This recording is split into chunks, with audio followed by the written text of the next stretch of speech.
नमस्कार मित्रांनो, स्वागत आहे तुमचं आताच्या ब्रेकिंग न्यूजमध्ये। मित्रांनो, पुण्यातील IT हब असलेल्या हिंजवडी परिसरामध्ये एक धक्कादायक प्रकार समोर आलाय। अंगणवाडी कर्मचाऱ्यांच्या अत्यंत बेजबाबदार कृत्यामुळे सध्या हिंजवडीमध्ये मोठा गदारोळ निर्माण झालाय। हिंजवडी येथील अंगणवाडी सेविका आणि मदतनीस यांनी तब्बल 20 लहान मुलांना कुलूप लावून अंगणवाडीमध्ये कोंडून ठेवल्याची बाब समोर आली। याचा एक व्हिडिओ सध्या सोशल मीडियावरती देखील व्हायरल होतोय।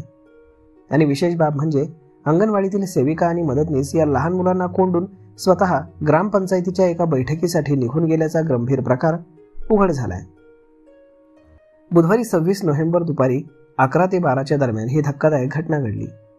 अंगणवाडीतील सेविका सविता शिंदे आणि मदतनीस शिल्पा साखरे यांना ग्रामपंचायतीतील माजी सरपंचानं बोलवलेल्या एका बैठकीला जायचं होतं। त्यावेळी अंगणवाडीची वेळ सुरू होती। या अंगणवाडीतील मुलांची योग्य व्यवस्था न करता त्यांनी मुलांना अंगणवाडीच्या खोलीत बंद केलं। त्यांना बाहेरून कुलूप लावून त्या निघून गेल्या।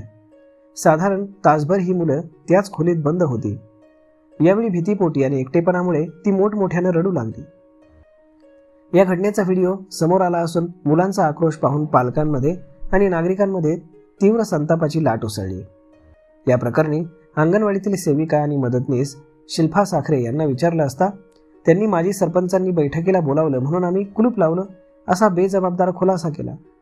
हा प्रकार लक्षात येताच उपस्थितांनी तातडीनं मुळशी पंचायत समिती बाल विकास प्रकल्प अधिकारी धनराज गिराम यांना माहिती दिली।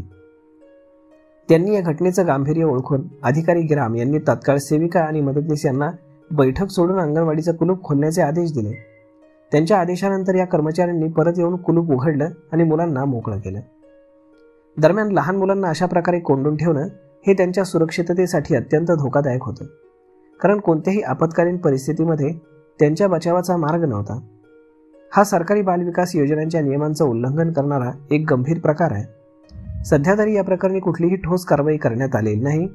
मात्र बालविकास प्रकल्प अधिकारी धनराज गिराम यांनी या घटनेची गंभीर दखल घेतलेली आहे।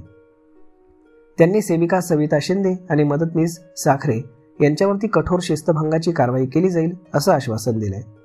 मात्र या घटनेमुळे अंगणवाडी कर्मचाऱ्यांच्या जबाबदारीचा एक गंभीर प्रश्न निर्माण झालाय। तर मग मित्रांनो, अशा पद्धतीनं ही माहिती समोर आलेली आहे। तर मग मित्रांनो, हा व्हिडिओ, ही माहिती तुम्हाला कशी वाटली हे तुम्ही आम्हाला कमेंट करून नक्कीच सांगा। आणि जर आवडली असेल तर आपल्या जवळच्या मित्रमंडळींसोबत देखील हा व्हिडिओ तुम्ही शेअर करायला विसरू नका। धन्यवाद।